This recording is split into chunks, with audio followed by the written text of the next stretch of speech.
Welcome everyone to another episode of Slasher Scotty. I am your host, Scotty McCoy, and boy, do I have a surprise for all of you.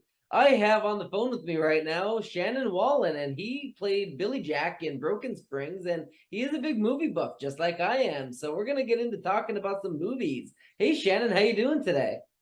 Hey, Scotty, I'm great, thank you, and thank you for having me on. I know I've had some terrible technical difficulty, and just this is terrible. But so I'm just speaking, with to you with audio, no video, of course. So yeah, that's all Yep. my fault. Don't blame Not a Scotty. problem. Yeah, we were scheduled to do Zoom, but we ended up sticking with audio only. So right now I'm on Zoom. We're both on Zoom, but I'm going to be extracting the audio from this and just making it into an audio only video, if that makes sense for YouTube. And it'll of course go into all the all the podcasting platforms as well. But I'm glad to have you on. The first question I got for you, let's just dive right into the horror movies. What is your favorite horror movie and franchise, and what got you started to being a horror fan? Oh wow, that's like really great. As far as a favorite, there's just too many for me to mention. I love them. There's just so many that I just love. I mean, all the way back from the very beginning. Even if even that old Edison Frankenstein and things, man. This all that stuff from the get go. Horror is something that is truly like when it comes to horror cinema, that's it. That's kind of one of the first things ever in cinema is horror. Like Yeah. one, that's some of the first stuff ever even made. I'm getting on that rambling train. Hang on, Scotty. Here we go down that track. But man, I dearly love anything Frank Henenlotter, Basket Case, and that Texas Chainsaw Massacre. Oh my God, that's like this. One of the muscle cars of American cinema. It's unbelievable. But you know, Basket Case, Frank Henenlotter. I watched that, and it that movie really did change my life, I guess, because Yeah.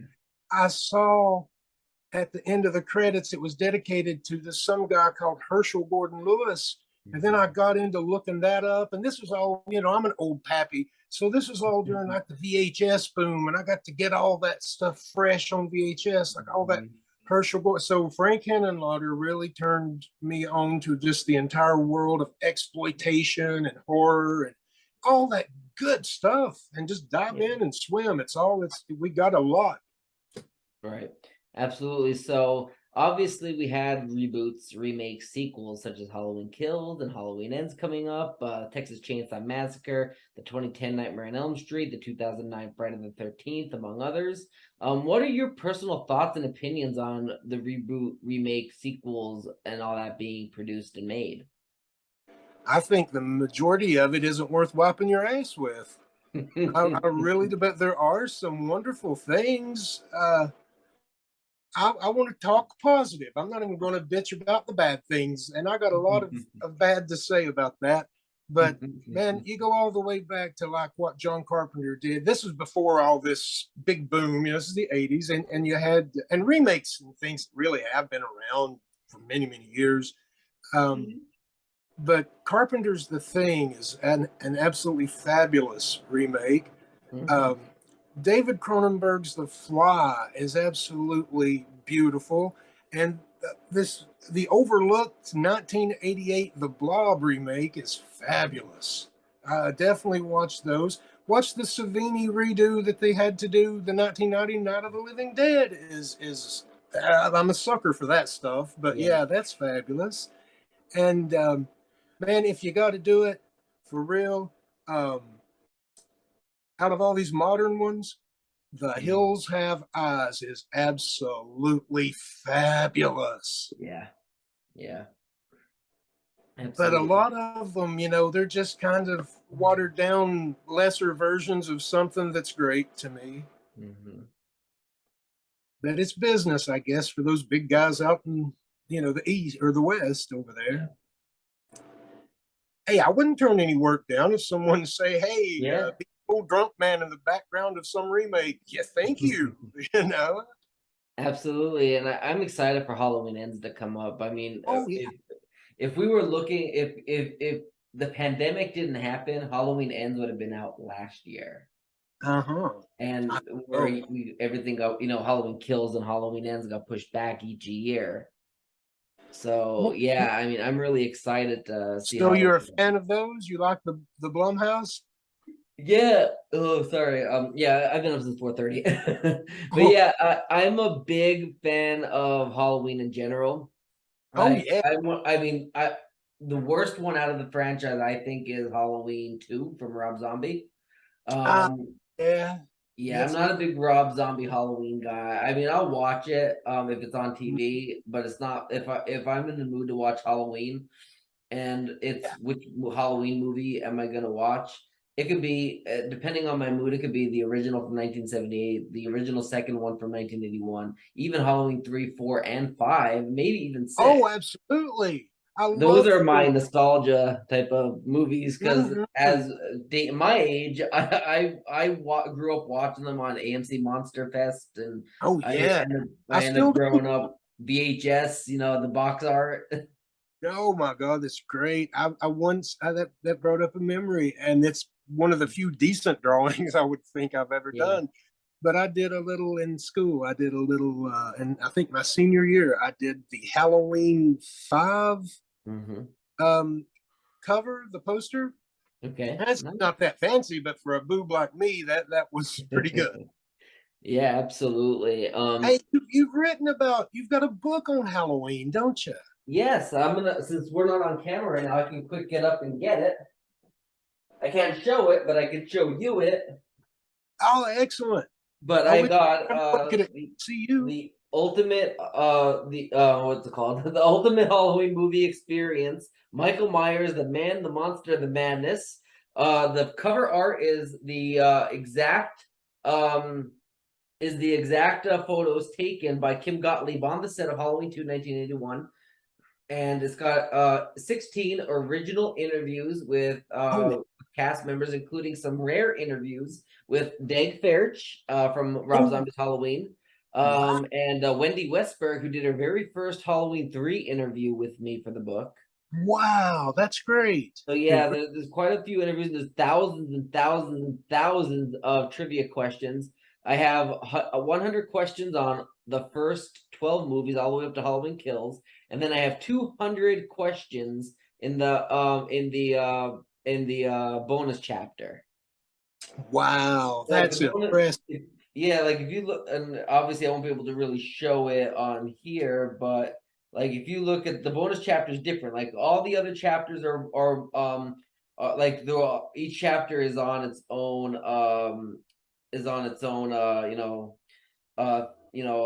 own thing. Like they're all multiple choice. They're all on each of the movies, and they're all multiple choice. But like if you look, we have a word scramble for the bonus chapter. Oh, wow. And then I even make it a little more fun for people that aren't big, say trivia people, where you can do a word search, Oh, that's great. and I Yeah. have a crossword So, puzzle. hey, y'all, everyone, anyone listening to this, check this book out. This, if you're a Halloween fan, Yep. for real, check this book out. That is Yeah. really, I want this book. I just saw this, and I want this book for Yeah. real. It's Cool available book. now. It released in online. You can get it at Target, Amazon. You can get it at Walmart, Barnes and Nobles, all online. It was published through Bear Manor Media, based out of Florida. And thank you to my literary agent Eric Lincoln Miller for setting me up with that book deal. So yeah, it's available now. It went on sale on August 15th. Yeah. Get your ass a copy, people. This shit looks good. Yeah, I'm really excited. I think it came out really well. It really did. And I have three forewords in it, one from Jamie Lee Curtis, and Oh, one from yeah. Anna Alicia, and one from Wow. Stacey Nelkin. So that's really exciting. Yeah. That is that is really cool. I mean, this book this looks really fucking fun. I Thank hope you. Thank you. everyone likes the foul language. I'm good at that. Nope, you're good. But one thing I did want to ask you is about A Nightmare on Elm Street from 2010. What do you think of that remake or reboot? I thought it was just flat. I just thought it was very flat. Yeah. The guy I looked into the guy that was getting the job to direct, and he had made a lot of fan films and stuff, and he like really from his fan films looked like he really got it, you know. Right. So I maybe it's just a lot of studio interference. It would have been better without that, maybe, but I thought it was just kind of flat. Yeah. I Yeah. like Jack Earl Haley. I think his makeup, yeah, it's kind of odd, you know. Yeah.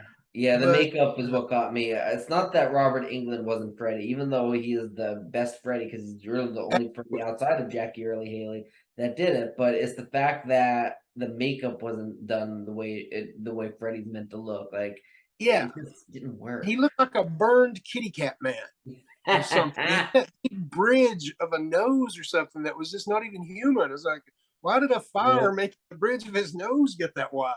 Mm-hmm. Yeah. Yeah. I just didn't. I wasn't down for it. I didn't like it. Didn't think it was good.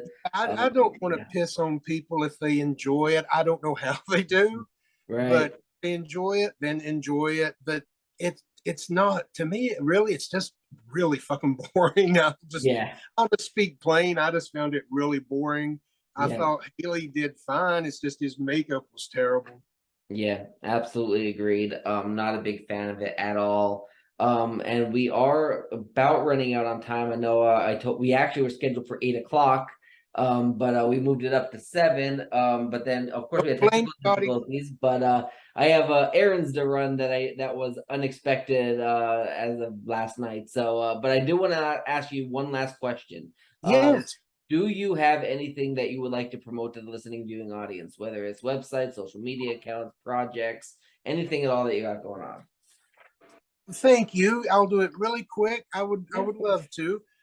Hey, just simply, I'll always have to thank Lloyd Kaufman and Troma. I will, that's it. Born, raised, and will die there. So, Lloyd, if you by chance hear this, man, thank you for everything always. And I got to thank the directors brought up Broken Spring, so I got to thank Neely Lawson for having me in that. Thank you, and my great buddy Kevin Walters for putting up with me and having me in Tower Rats, and Nick Charles for putting me in Shroomed, and hey, I'm in a couple of other things. Those Shroomed and Tower Rats you can find on Troma now, and there's a couple other things. Grindsploitation 9, that's on Troma now, and there's a movie out called 60 Seconds to Live that's pretty cool. You can see my big old ugly head bouncing in that. I'd like to thank Chris Greenway for showing my YouTube videos and things on the Roku channel B Zone. So thank all you people and thank all my buddies that's always put up with my silliness. I appreciate you. Thank you. And I have a YouTube channel where I make really goofy, silly YouTube videos that are senseless or offensive or something. So if you want any of that, please come subscribe. And it's just under my name. Nice. Nothing fancy. Awesome. That's exciting. Yeah. Definitely check Yeah. out Shannon's YouTube channel, and we'll definitely have to do this again sometime definitely when we have more time. I would love to, and I apologize. This lack of video is all my fault, everyone. I Nope, apologize. you're fine. You're fine. We'll do it next time, and we'll get it right next time. And it'll be great. We'll have some real fun. We'll gossip about these franchises and things some more, man. This is great to Absolutely. you. Thank you for having me. Absolutely. I thank you so much for joining me. You have a great rest of your night, Shannon. Hey, you too, and have fun with your errands. Thank you very much. Bye. Goodbye. Bye.